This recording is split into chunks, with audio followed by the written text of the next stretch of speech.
Erev Tov, dear friends, Monsieur le Ministre, cher Bernard, cher Saeb, dear Yossi and dear Gadi Baltiansky, Madame et Messieurs les ambassadeurs, ladies and gentlemen, it's a great honor, of course, to take the floor before the distinguished guests that the Geneva Initiative gathered today, and thanks, of course, Yossi, for such an appropriate initiative and a very timely one. I would like to say, as having for 2 years and a half being the advisor of Bernard, and I think we don't need, to comment on the energetic value of the work done by both Yossi and his Palestinian counterparts, but I would like just to comment on what Bernard have done the last years, and that may not always be well known. I remember of a statement, it was in Portoroz, a nice place in Slovenia by the beach, and a few months before Annapolis, with 9 other European ministers, he came with a statement which was already, forecasting what Annapolis will come with.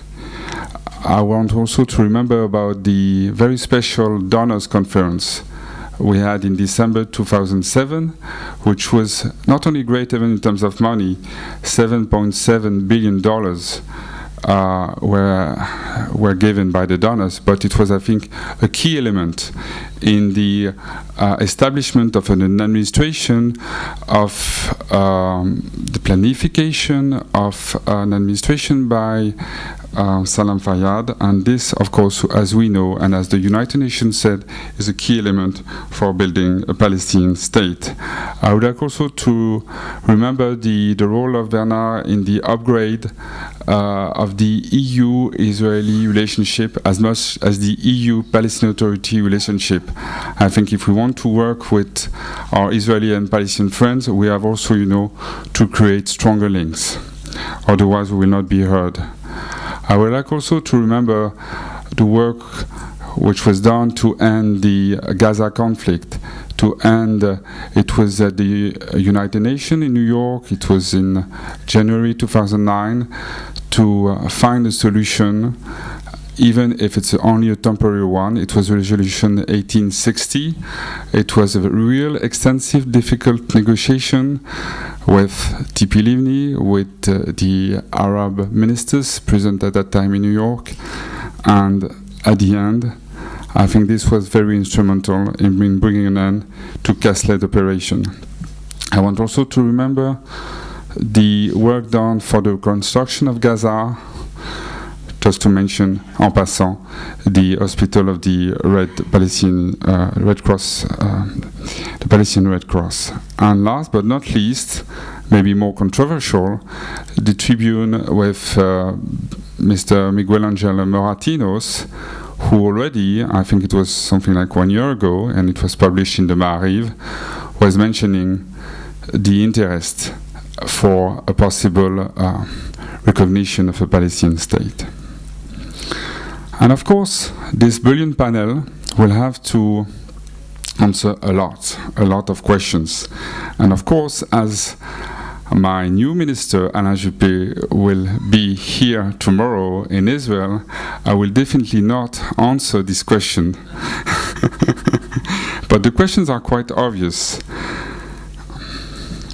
Will this road, for example, lead to a political tsunami? This was Minister Ehud Barak wording. How the 2 major events in the last months, I mentioned the Arab Spring, I mentioned the Palestinian reconciliation, will change this road to September, mentioned here.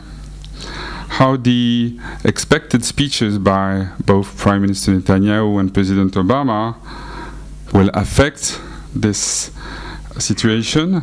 What will happen the day after, in legal terms, on the ground, between Israeli and Palestinians, in the international arena? Will it contribute to peace, or will it raise further tensions? We know that our strong hope, and I'm sure it's shared by all of us is that Israeli and Palestinian friends find on time, before September, on this September road, what we could call a pass road, an occasion to sit down at the table of negotiation. I think it's high time, as the conflict has lasted much too long. Even if the Israeli writer Amos Oz said once, on the slope of a volcano, one still falls in love, the statu quo is unbearable and is putting at risk the only viable and fair solution: two states living side by side in peace and security.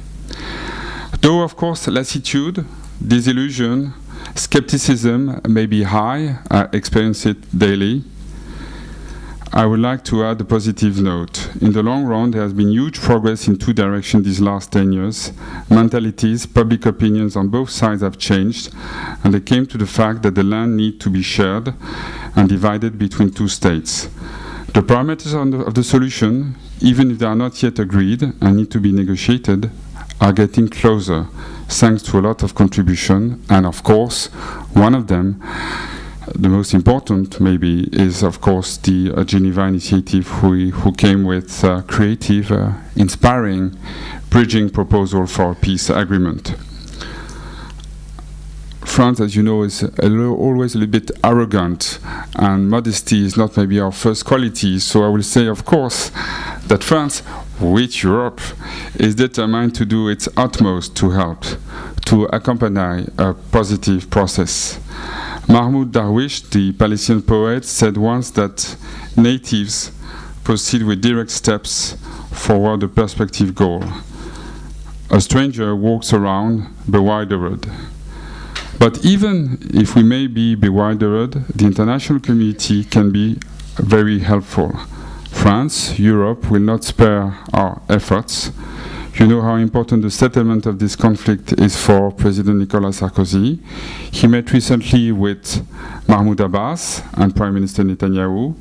As I said, Alain Juppé will be visiting Israel and the Palestinian territories tomorrow. He will work with leaders of both sides. And my sincere hope is to be able to say in a few days that we may have contributed slightly to take one positive step on the road to peace. Toda Rabba, Shukran, merci beaucoup.